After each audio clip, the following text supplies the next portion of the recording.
Tšau,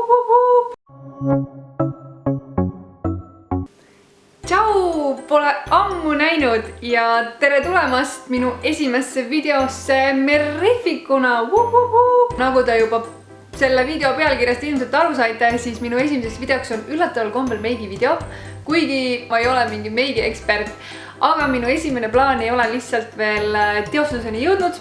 Aga kindlasti või loodetavasti jõuab see video teieni juba siis järgmisel nädalal ja see on koos ühe väga kaua oodatud inimesega siia kanalile.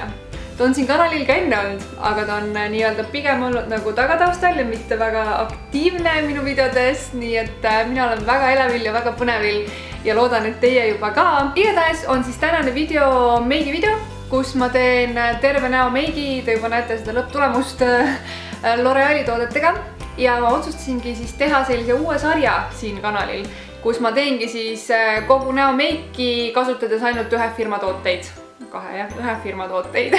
Ja kui teil on mingeid soovitusi, mis firmat te tahaksite, et ma järgmisena siis nii-öelda testiksin, et kogu meigi tegemiseks, siis jätke oma soovitused siia alla kommentaaridesse.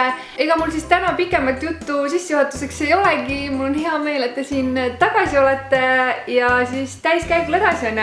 Ma loodan, et teile video meeldib ja lähme siis otse selle juurde. Alustame siis sellisest uuest huvitavast L'Oreali tootest, kust leiab 5 peitekreemi.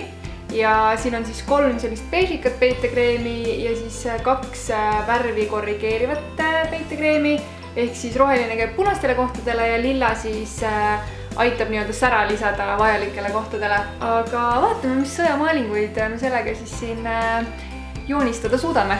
Alustan siis sellest keskmisest beežist ja lisan seda siis oma siia nii-öelda silmade alla.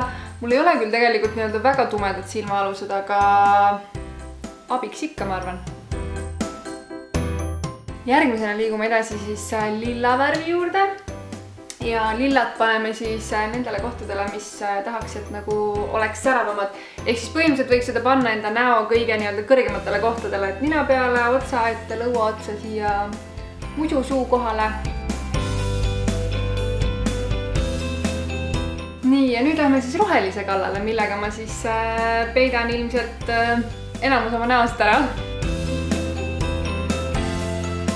Ja kui sõjamaalingud valmis on, siis tuleb see kõik ära hajutada, et see natuke normaalsem välja näeks. Ja selleks kasutan siis Beauty Blenderit, nii et let's go!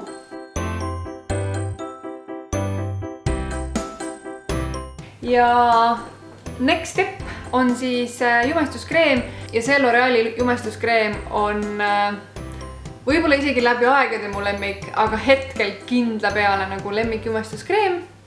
Ja üritame siis selle jume nüüd ära ühtlustada.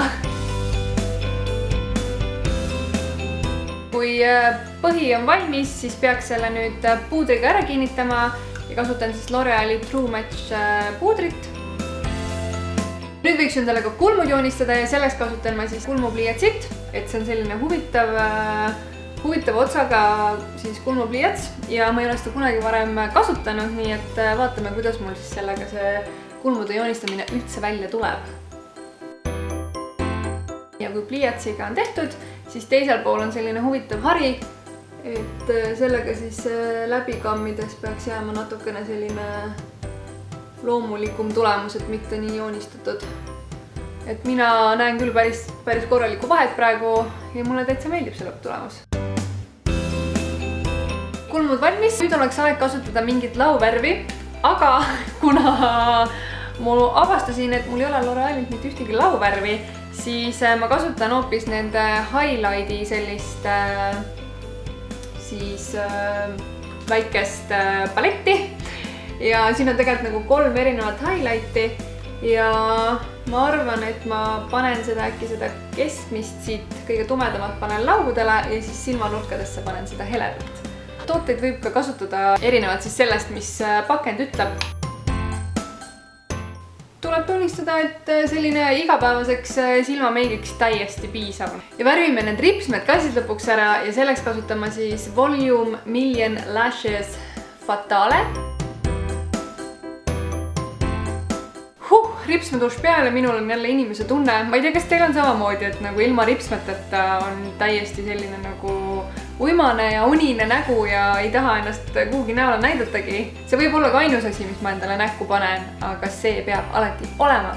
Ja selline tore asi läheb mul siis, arvata, et huultele, sest et ta näeb ju täpselt selline välja, et põhimõtteliselt võiks nagu huulepulk olla, aga tegelikult on see mingi uut sorti põsepuna ja mul pole õrna aimugi, kuidas seda üldse peale peaks panema.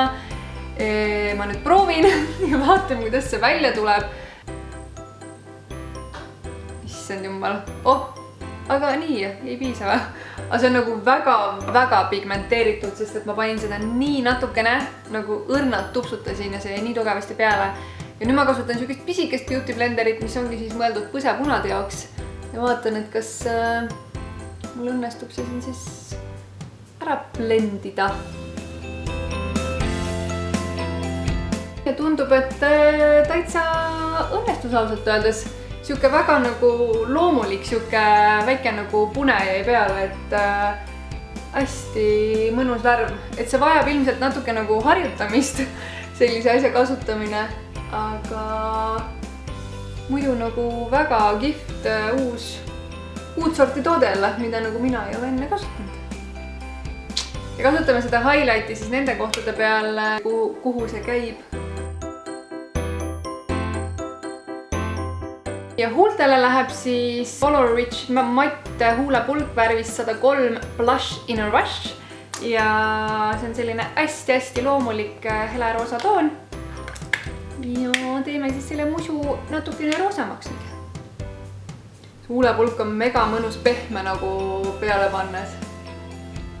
Kohe nagu tunned, ta nagu niisutab ka su huuli. Võt!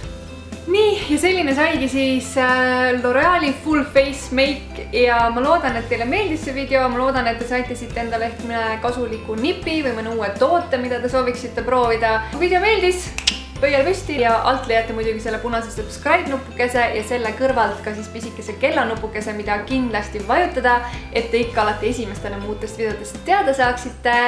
Aga muidu olge tublid nagu ikka ja näeme juba varsti uues videos. Tšau!